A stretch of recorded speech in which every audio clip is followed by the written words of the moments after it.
আসসালামু আলাইকুম সবাইকে। আজ আমি এসেছি আরেকটি নতুন আইটেম নিয়ে। আজ আমি দেখাবো কাশ্মীরি কলিজা ভুনা কিভাবে তৈরি করতে হয়। কলিজা ভুনা করার জন্য নিয়েছি হাফ কেজি কলিজা, নিয়েছি পেঁয়াজ কুচি করে কাটা 4-5টা, নিয়েছি কিউব করে কাটা পেঁয়াজ, এভাবে কেটে নেবেন।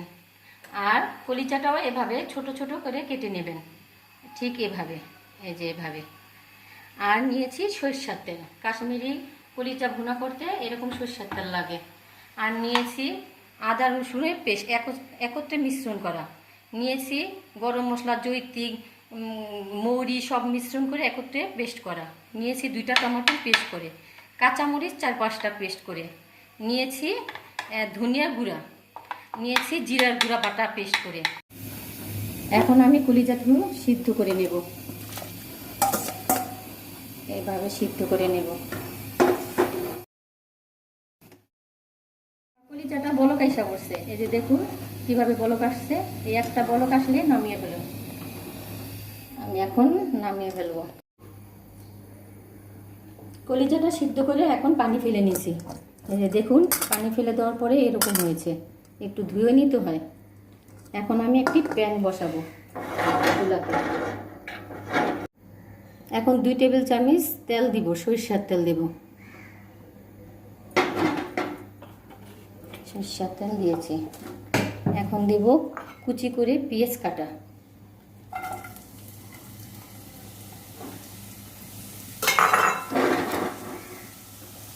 এটা একটু ভেজে নেব, লালচে করে ভেজে নেব। এই যে পেঁয়াজটা লালচে হয়ে আসছে, এখন আমি নামিয়ে ফেলবো। এখন আমি পরিমাণ মতন 1 টেবিল চামচ তেল দিব, তেল দেওয়া হয়ে গেছে। এখন এই কিপ করে পেঁয়াজ কাটাটা দেব, দিব তেজপাতা, এভাবে নাড়তে থাকবো। এখন পেঁয়াজটা হয়ে গেছে, এখন দিব একটু হাফ চামচ লবণ, যাতে পছন্দ মতন দিতে পারেন লবণটা।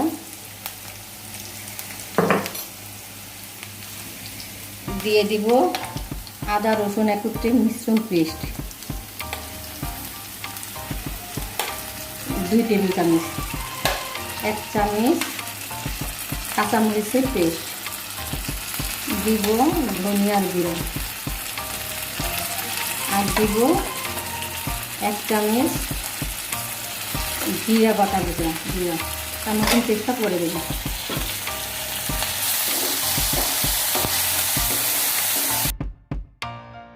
এগুলো নাড়া হয়ে গেছে, দিয়ে দিব 1 চামচ হলুদের গুঁড়া,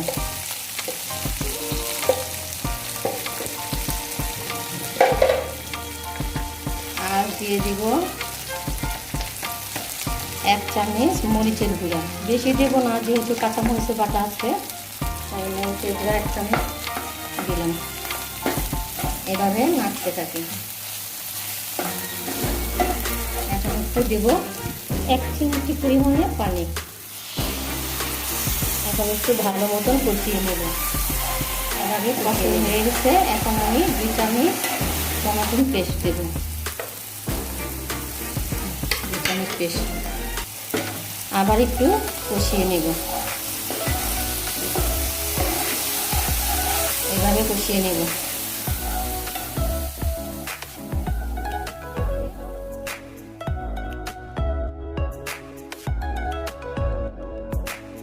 আবার পানি দিয়ে কষাতে কষাতে শুকিয়ে ফেলবো।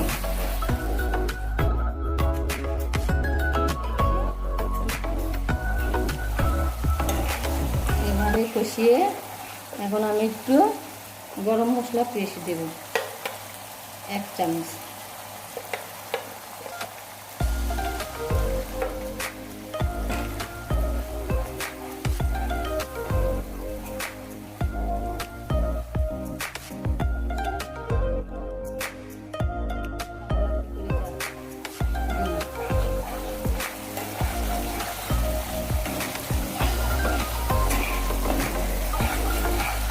এভাবে কষিয়ে যখন তেলটা বের হবে, দেখুন তেলটা বের হয়ে আসতেছে।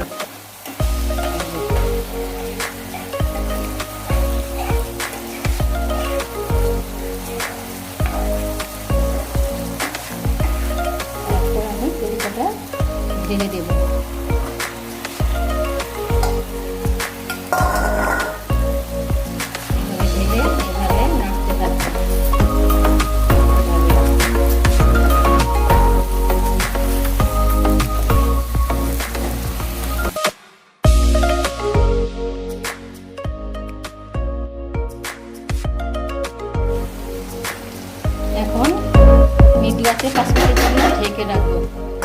5 মিনিট ঢেকে রাখি।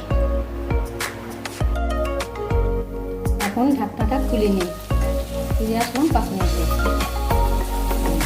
এভাবে ভাজা ভাজা করে নিন।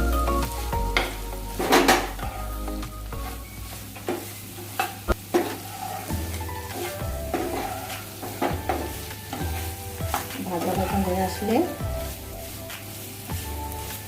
এখন 1 কাপ পরিমাণের মতন পানি দিন।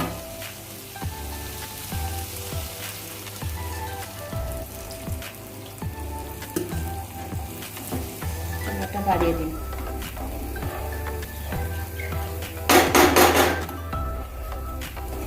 এভাবে নাড়ুন, তারপরে ঢাকনা দিয়ে ঢেকে দিন। 15 মিনিট পর আবার ফিরে আসবো। ফিরে আসলাম 15 মিনিট পর। এখন আমি ঢাকনা উঠাবো। এই যে দেখুন কীভাবে তেলটা বেরিয়ে আসছে। এখন আমি বেরেস্তাটা দেব। বেরেস্তাটা দিয়ে এভাবে নাড়বো, উল্টে পাল্টে একটু নাড়বো। নাড়তে নাড়তে আবার মিটু আছে, ঢাকনা দিয়ে ঢেকে দেবো। আবার 5 মিনিট পর আসবো। ফিরে আসছি 5 মিনিট পর। এখন ঢাকনা উঠাবো। দেখুন কি সুন্দর একটা কালার বেরিয়ে আসছে।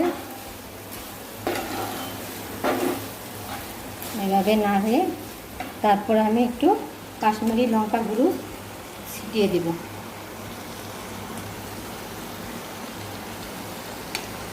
গরম মশলা, লঙ্কা আর জৈত্রী বাটা একসাথে মিশ্রণ করে ফাঁকি করে নিয়েছি, এটার উপরে ছিটিয়ে দেব। আর এভাবে নাড়তে থাকবেন। নাড়া হয়ে গেলে ব্যাস হয়ে গেল আমার রান্না। এখন পরিবেশনের পাবনা। এখন আমি এগুলো এভাবে ঢেলে নেব।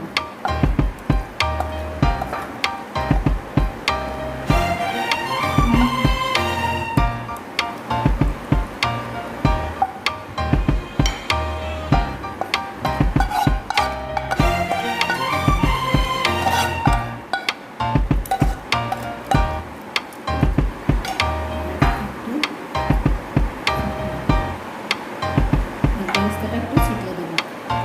বাস হয়ে গেল। এখন ঢাকনা দিয়ে ঢেকে দেবো।